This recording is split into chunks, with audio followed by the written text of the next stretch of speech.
کبھی کبھی ہم اپنے ہی گھر میں ایسے راز دیکھ لیتے ہیں جو اگر نہ دیکھیں تو بہتر ہوتا ہے۔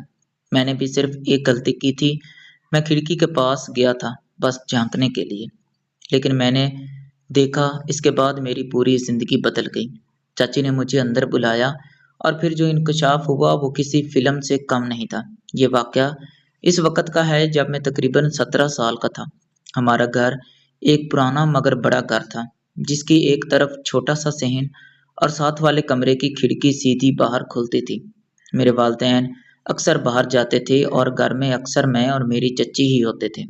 چچی ایک خاموش طبع مگر پراسرار عورت تھی۔ وہ زیادہ بات نہیں کرتی تھی، لیکن ان کی آنکھوں میں ہمیشہ ایک عجیب سی گہرائی ہوتی تھی۔ مجھے کبھی کبھی لگتا تھا کہ وہ کچھ چھپا رہی ہیں، لیکن کیا، یہ مجھے نہیں پتا تھا۔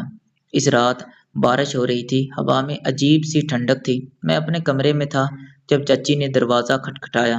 بیٹا، میں اپنی سہیلی سے ملنے جا رہی ہوں، تم ذرا گھر کا خیال رکھنا۔ میں نے ہاں میں سر ہلا دیا۔ چچی تیار ہو کر چلی گئی۔ گھر میں خاموشی چھا گئی، لیکن اس خاموشی کے پیچھے مجھے کچھ عجیب سا محسوس ہو رہا تھا۔ رات کافی گہری ہو چکی تھی۔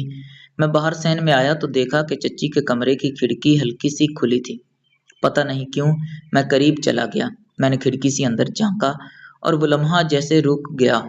کمرے کے اندر کوئی اور موجود تھا۔ چچی وہاں نہیں تھی، لیکن ہم کمرہ استعمال ہو رہا تھا۔ کسی اجنبی مرد کی موجودگی کا احساس ہوا۔ میں فوراً پیچھے ہٹ گیا۔ دل زور زور سے دھڑک رہا تھا۔ یہ کیا تھا؟ میرے ذہن میں بار بار یہی سوال آ رہا تھا۔ میں ابھی سوچ ہی رہا تھا کہ اچانک پیچھے سے آواز آئی، تم یہاں کیا کر رہے ہو؟ میں چونک گیا۔ پیچھے مڑ کر دیکھا تو چچی کھڑی تھی۔ ان کے چہرے پر غصہ نہیں تھا، بلکہ ایک عجیب سا سکون تھا۔ انہوں نے کہا، اندر آ جاؤ۔ میرا دل بیٹھنے لگا۔ میں خاموشی سے اندر چلا گیا۔ چچی نے دروازہ بند کیا۔ کمرے میں ہلکی سی روشنی تھی۔ انہوں نے مجھے بیٹھنے کو کہا۔ میں ڈرتے ڈرتے بیٹھ گیا۔ کچھ لمحے خاموشی رہی، پھر انہوں نے آہستہ سے کہا، تم نے جو دیکھا وہ نہیں ہے جو تم سمجھ رہے ہو۔ میں حیران تھا۔ انہوں نے ایک گہری سانس لی اور بولنا شروع کیا۔ چچی نے بتایا کہ ان کی زندگی آسان نہیں تھی۔ ان کی شادی ایک ایسے شخص سے ہوئی تھی جو باہر سے تو ٹھیک لگتا تھا، لیکن اندر سے ایک خطرناک شخص تھا۔ انہوں نے کہا، میں اس گھر میں اکیلی نہیں رہتی۔ کچھ لوگ ہیں جو مجھے دھمکیاں دیتی ہیں اور وہ آج بھی میرے پیچھے ہیں۔ میں خاموش رہ گیا۔ یہ سب سن کر میرے جسم میں سنسنی دوڑ گئی۔ اچانک باہر سے دروازے پر زور سے دستک ہوئی۔ Ton ton ton. چچی فوراً خاموش ہو گئی۔ ان کا چہرہ بدل گیا۔ انہوں نے آہستہ سے کہا، اب تمہیں سمجھ آنا شروع ہوگا کہ میں کیوں تمہیں اندر لائی تھی۔ میرا دل تیزی سے دھڑکنے لگا۔ دروازہ زور زور سے بج رہا تھا۔ چچی نے مجھے الماری کے پیچھے چھپا دیا۔ میں کانپ رہا تھا۔ دروازہ کھلا اور چند اجنبی لوگ اندر آ گئے۔ ان کی آوازیں سخت تھیں۔